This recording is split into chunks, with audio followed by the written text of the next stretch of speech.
Hello, I'm Yilda Sethi at Crazy Normal for better health and well-being. I'm a psychotherapist, author and founder of Rapid Core Healing, Emotional Mind Integration, PTIT Trauma Recovery, and a family constellations practitioner in promoting better ways of working with the mind. I'm inspired to dispel myths and lay out facts about your mind and relationships and mental health. And I'd like you to join me in an exploration of what it is to be a crazy normal like me. But do it in your own way so you can be free to be you. I have a really interesting lady with me here today, Camilla Brinkworth, who's got a lot to share with you about her own world, how she sees the world, and her own crazy normal. So I'm going to pass you over to Camilla to introduce herself to you now. Thank you so much for having me on the show, and for everybody who's listening in. I am indeed Camilla Brinkworth. I don't really know what to say about myself because I have so many different things going on, but Where you're living yeah, possibly is a really that's good start. Yeah. good start. That's Yeah. fine. I'm living in Ubud, Bali, but as you can hear, I am not from there. I'm from the UK. I lived then in Australia for almost 10 years, and I've been living in Bali for 2 years now. And I live in the jungle, surrounded by nature from every view, and I'm very happy there. That sounds idyllic, doesn't it? Really lovely. Okay, so Camilla, I know you've got several things on the go. You're quite a busy young woman. The person, what is it that makes you tick? What drives you? That's a great question. Well, actually, I would say all my work endeavors are simply expressions of who I am as a person and the difference that I'm looking to make in the world. So, I am motivated primarily by wanting to reduce suffering, whether that's in the lives of animals that are used primarily in our food system, whether that is for other humans, particularly those with a trauma background. Um, and I feel as though by reducing suffering on those levels, we actually allow a level of peace, happiness, and health to come into our world that we may not have even dreamt possible. When we look around at what the stark reality is today, a lot of people kind of feel that we're this hopeless species who will always be killing each other and fighting each other and at war based on what I think are ridiculously trivial differences between us. But I hold a much more idealistic view for the potential of humanity. And yeah, I'm very passionate about making a difference to people's health, happiness, and the health and happiness of the planet itself, including all the other inhabitants that belong here. Thank you. That's a good introduction. And you talked about yourself being idealistic. I have to say, I'm also idealistic. And I believe it's an attribute that's really positive because the alternative to accept what's in our world as it is quite grim, isn't it? As you said, the world's quite destructive at the moment and lots of destructive forces. So having people in the world who are idealistic and creating in that sphere has got to be a plus, don't you think? Absolutely. I mean, in my mind, we move towards what we hold as the vision. So if we hold a vision of, if we're simply holding it in our minds, this vision of this destructive, awful planet, then that's, what we're looking at. That's where we're guiding ourselves towards. And that's, our behavior, our thoughts, everything that moves us in a certain direction will be moving in that direction. Whereas if the goalpost is this beautiful vision and holding this beautiful vision, then we're going to be moving in that direction instead. And I don't know how much you know about Myers-Briggs personality types. You probably do because of your counseling background, but I'm a very typical INFJ, which Gandhi and Mother Teresa and all of these people were. And I'm certainly not obviously comparing myself to them in any way, but I can't remember, it was one of them who, I believe it was one of them, who said that they don't talk about,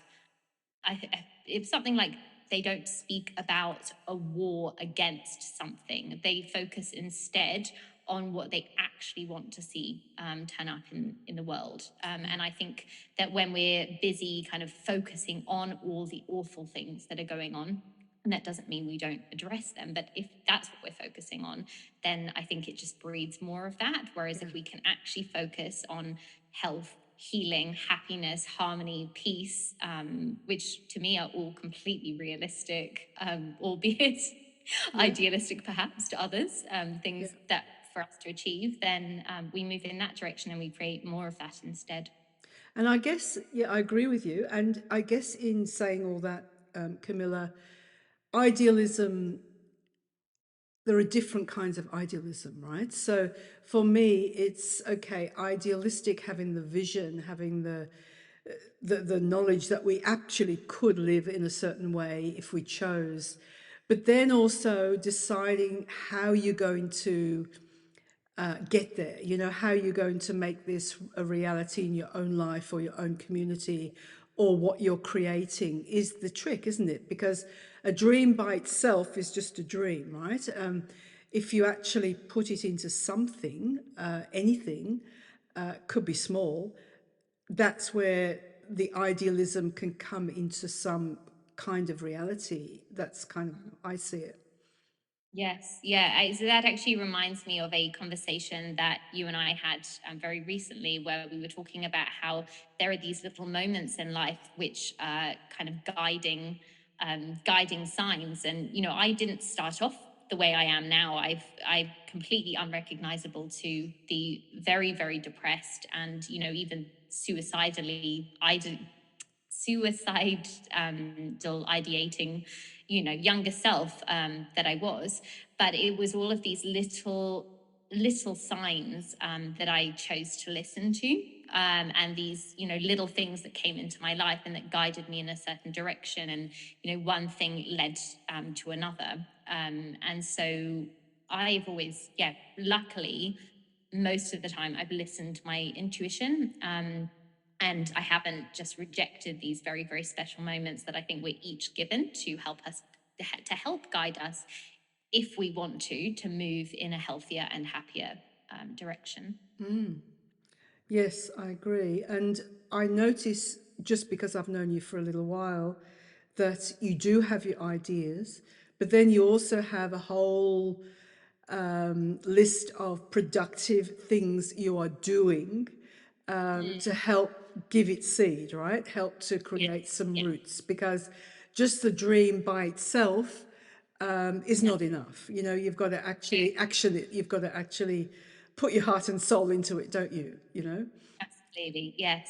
And it's when you do that, it's definitely the reward that keeps on giving. I think that we often, I mean, I'm a natural health practitioner, and I see how limited the view of most people hold towards health is, including healthcare practitioners themselves.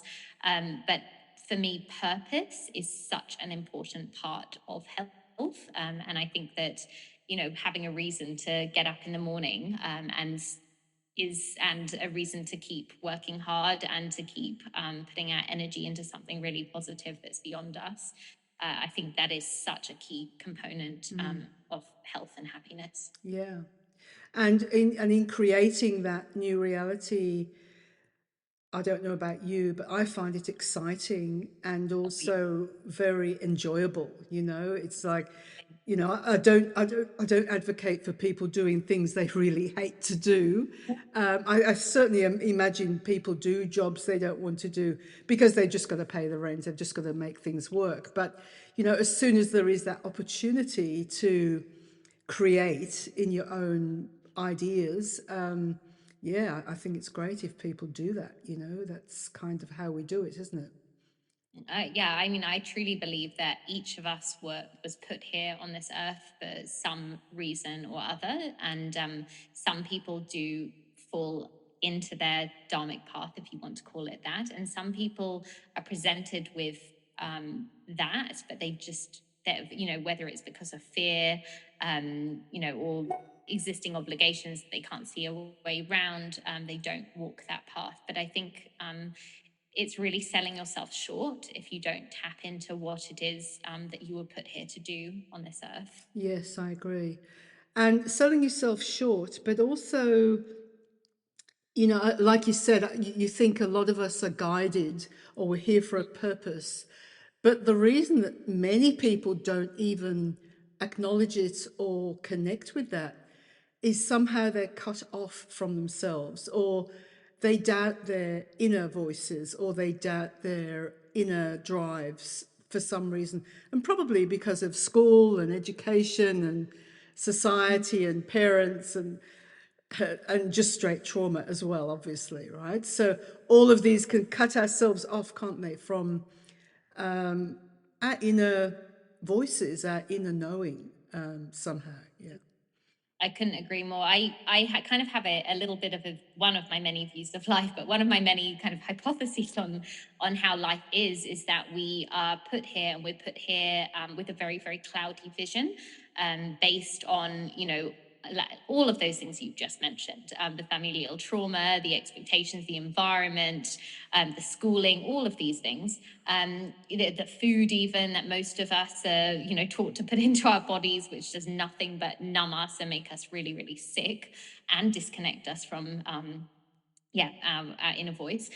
But I think that I think that we're put here, and we actually, part of our process has to be to unlearn most of the things that we need to kind of defog and unlearn so much of our conditioning. And it's only been through doing that I've been able to lead an extraordinary quality of life, in terms of health and happiness. And from what I can observe in the world, I would say that applies to everyone collectively.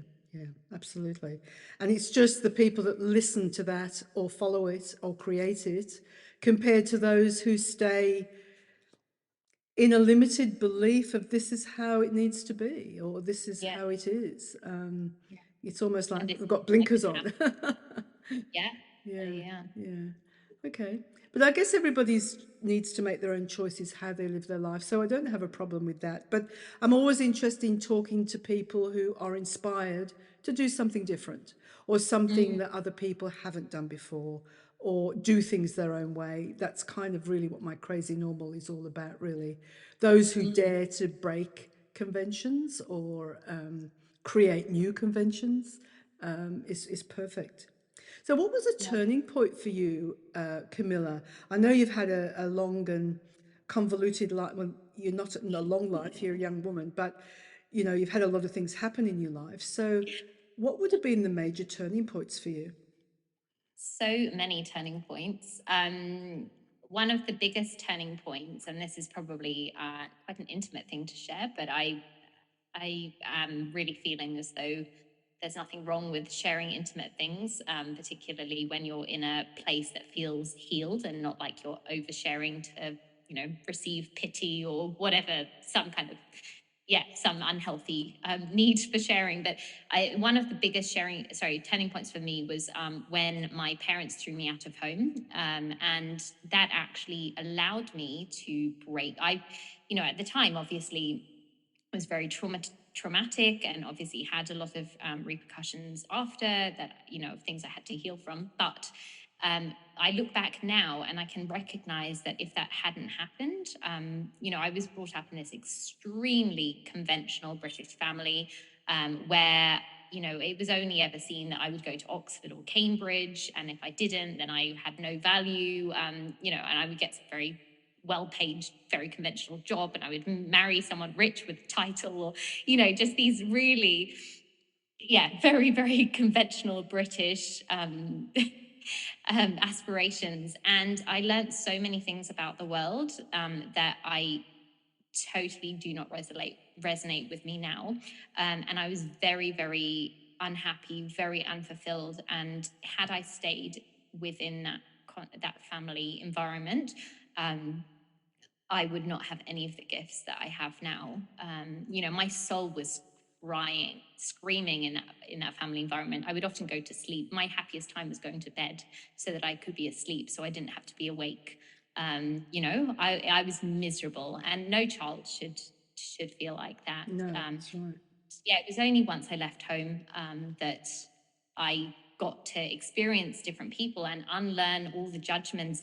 I had been taught that if somebody had a different accent from myself, that meant they were a less, valuable human. And, suddenly I had friends from completely different, I don't want to say social class because that's a very ugly. Well, social class is a thing in England, though. It's real, isn't it? I mean, Yeah, it's a it's a thing real here in in Australia too, yeah, but not so pronounced. very different though. Yeah. But yeah, people who had different accents from myself, people who were from completely different backgrounds. And so I was able to unlearn so many judgments. I also had so many judgments because I was brought up Roman Catholic as well. And so my grandma was a nun. And so a lot of shame and a lot of trauma and abuse and, yeah, mostly shame, I would say, had passed down that side of the family too.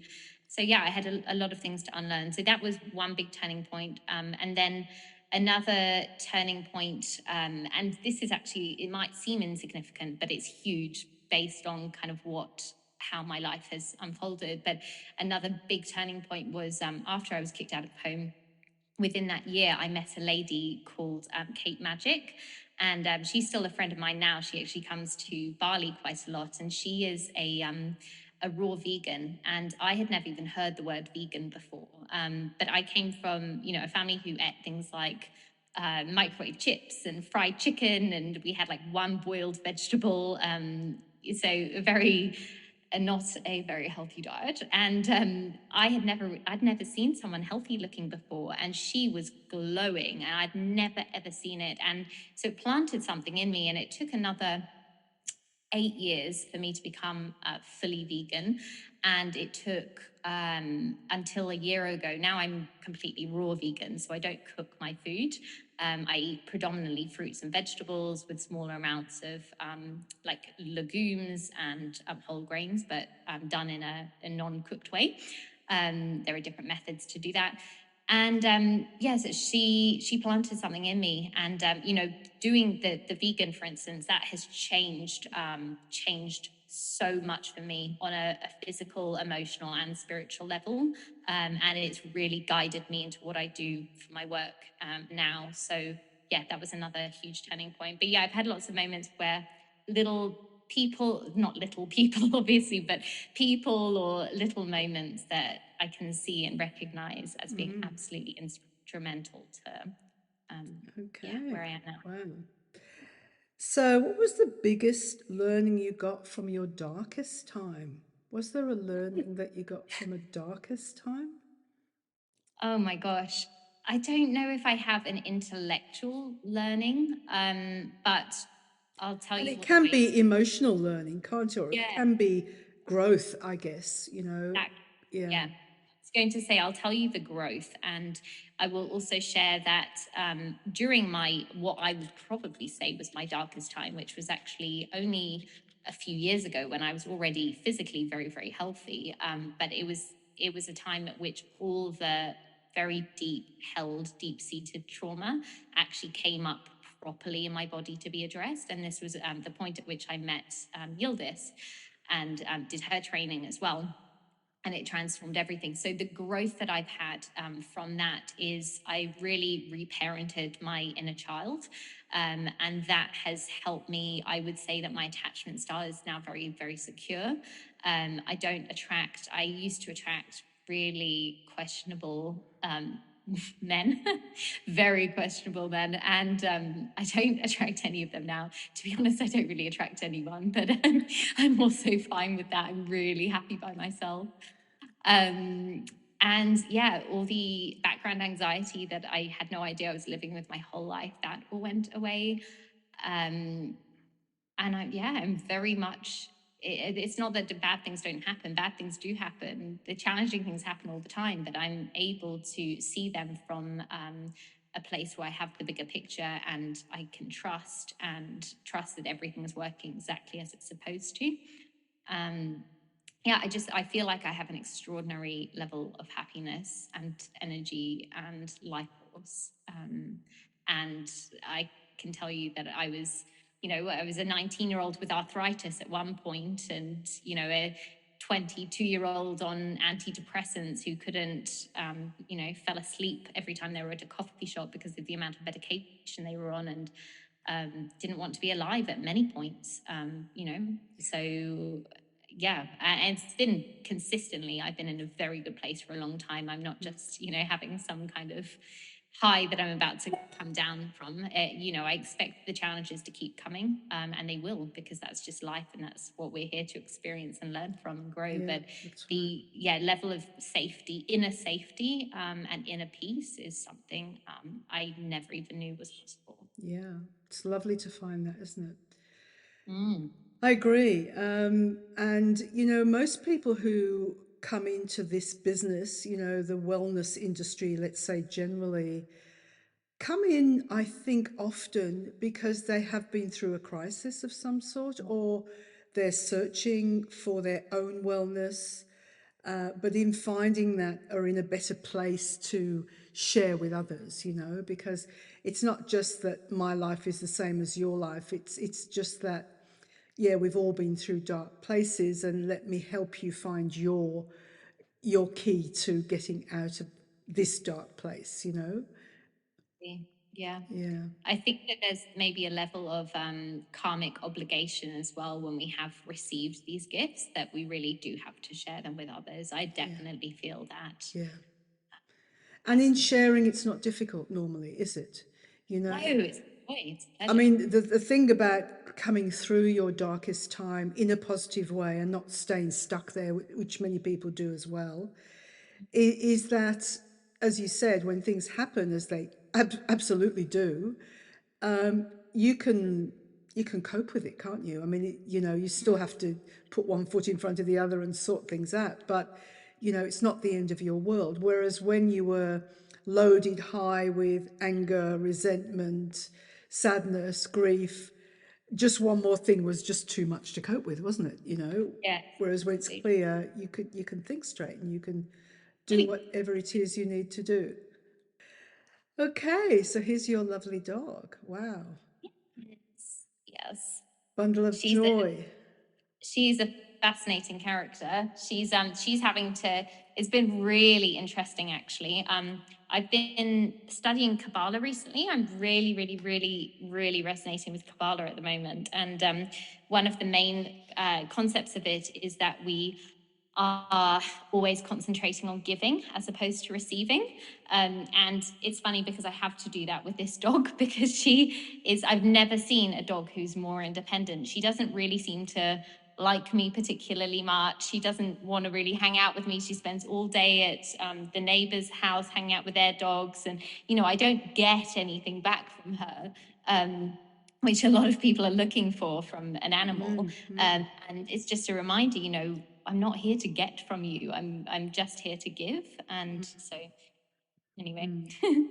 But I think the giving to yourself has to come first, right? It's like, Oh, you know, yes, be it's yourself. it's like it's like while you're empty, you're deficient, aren't you? And then once you come past that point of, yeah, being in that darkest place and finding some solutions and finding some fulfillment or some love, then you're in a good place not to be needy, right? You can give when necessary, I guess, or when you want to. Yeah, that's right. Yeah, I mean, look, I totally, totally believe that self care is not selfish in any way, shape, or form. No. We have to look after ourselves. And it's only from that full place, like you said, that we can give to others. And so, yeah, I guess the way the Kabbalists would see that is that you're actually giving to yourself so you can give to others. Yeah. Yeah.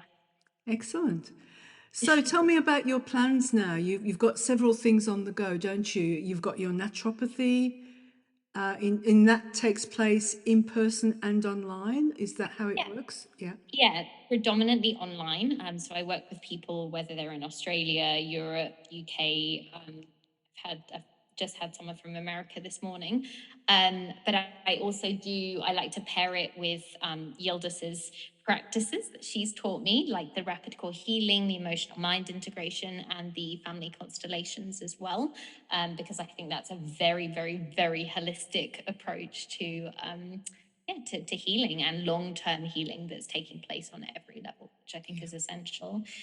Some of the areas that I'm most, so I specialize in plant-based nutrition. So I tend to work with vegans and vegetarians, not exclusively, but predominantly. And one of the other areas I'm very passionate about is premenstrual dysphoric disorder, PMDD.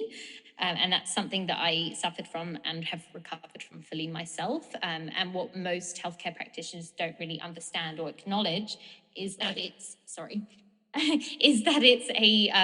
tends to develop in women who've experienced trauma, whether that's in their adult years or in their childhoods.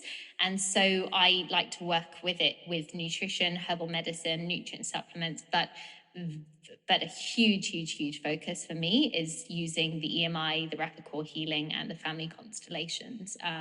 And it's a condition that doctors, if you go to the doctor, you can be offered the pill, antidepressants, or a hysterectomy even. But it is so able to be cured. healed. Yeah, that's right. Yeah, and even when you talk about that, dysphoria, what did you call it? It's in the feminine connection, doesn't it? It has to be, right? Because there's a disruption there, isn't there, that can manifest into the physical, and because it's a feminine thing, that it affects your deepest femininity, your uterus. It's like, well, yeah, of course, why wouldn't it not? One of the really interesting things that I've noticed when I work with women with PMDD is that, so when we do your process, EMI or rapid core healing, we look to create to tap into, let's say, a speak up heart. And what I've noticed is that the women with PMDD never have a speak up. Yes. It's almost, I could say that the people that I don't have PMDD, maybe 9 out of 10 of the people I've seen have had a speak up part. Yes. The women with PMDD, it's a flip. Yes. Yeah. It's really interesting because one of the biggest things with PMDD is anger. Yes. Expressions of anger. And injustice, anger, all of that. Yeah. All of that repressed and unable to speak it properly. So, in a healthy way.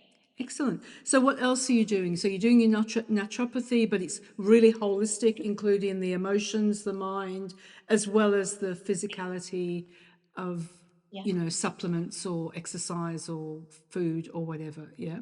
So what else are you doing? I also co-founded a company called PhytoLove, and that brought a new omega-3 ingredient that is plant-based to Australia and New Zealand. And so I have been very involved with that, predominantly from an education perspective and educating other healthcare practitioners and the general public on why they should go for this super sustainable and far more balanced and complete omega-3 option. Yeah. Okay. Fabulous. So that's another of your visions of making the world a better place. Yeah. That's right, because we could actually so at the moment we take trillions of fish out of the ocean each year. And it has huge consequences for marine ecosystems, which actually has a huge consequence for us humans. The oceans really, in many ways, are our lungs, not just the rainforests. And instead, we could actually meet our whole world's need for the omega-3s on a very small amount of regeneratively farmed land each year. So this particular ingredient called ahi flour, spelt AHI and then flour, so ahi being like the Hawaiian word for tuna, flour, it's basically been decades in development as a non-GMO upgrade to fish. So it's got a much more interesting omega profile, but it's also regeneratively farmed, so it's giving back to the land as well as preserving the oceans. It also doesn't taste gross. It's much more stable. So there are just so many win-win pluses. Yeah. Okay, outcomes. so that's on the go. That's hopefully going to develop more. Yeah. And you were also doing some co-writing, weren't you? Is that correct? Yes, yeah. I'm working. This is another turning point person. I've had some very special people in my life, but my friend Jeff, he was the first person who told me about Archiflower, and I'm working on him with his book. So as far as people go who know about plant-based nutrition, Jeff is, I think, the person that I think knows most about plant-based nutrition, even though he's not a doctor and he's a bodybuilder. And people often assume that if somebody has big muscles, they must not have a big brain, and it's quite the opposite with Jeff. Jeff is incredibly bright, and I'm very lucky to be writing this book with him. Okay, So. fabulous. So, anything else you want to share with the group while we're here? No, I think that we said that I will provide a discount code for anybody who wants some Archiflower. Yes. Okay. To try that yourself. Yes. I'm also starting a Substack with a podcast as well. So I'll give Yildiz a link to that to include. Yes. I'll include my Instagram, my website. But yeah, And you've just started a podcast. You hadn't mentioned. Yes. So Yildiz was my first guest on my podcast, which is great. So the podcast is called Love is Everything, and it's predominantly about the connection between health, wellness, and spirituality. And often people who are into one of those areas are into the others, but a lot of people overlook the connection between them. So it's fabulous. Kind of a representation of what's in my soul, and I just like to express all of those things these days. And I find podcasting is been so good for me. I've only been doing it for a short time as well, since the beginning of this year, but you get to meet so many people, and even people that you thought you knew, but when you get to talk to them on a podcast and go into that more depth, you find out all sorts of things about them you didn't know, which is lovely, and in a sense, I guess as an idealist as I am too, you're making your own community, aren't you? You're making your world as you and they would like to see it, and so the more of us that can do that, the better, I think. I agree completely. I think that's why Substack, I've only just started building mine yesterday, but I think that's why that speaks to me as well as a social media channel, because again, you're creating the world that you want, and if people want to join you there, then that's really beautiful. That's right. And if they don't like you at all, they can just go somewhere else. Fantastic. Thank you very much for coming on. Thank you so much, Yildiz.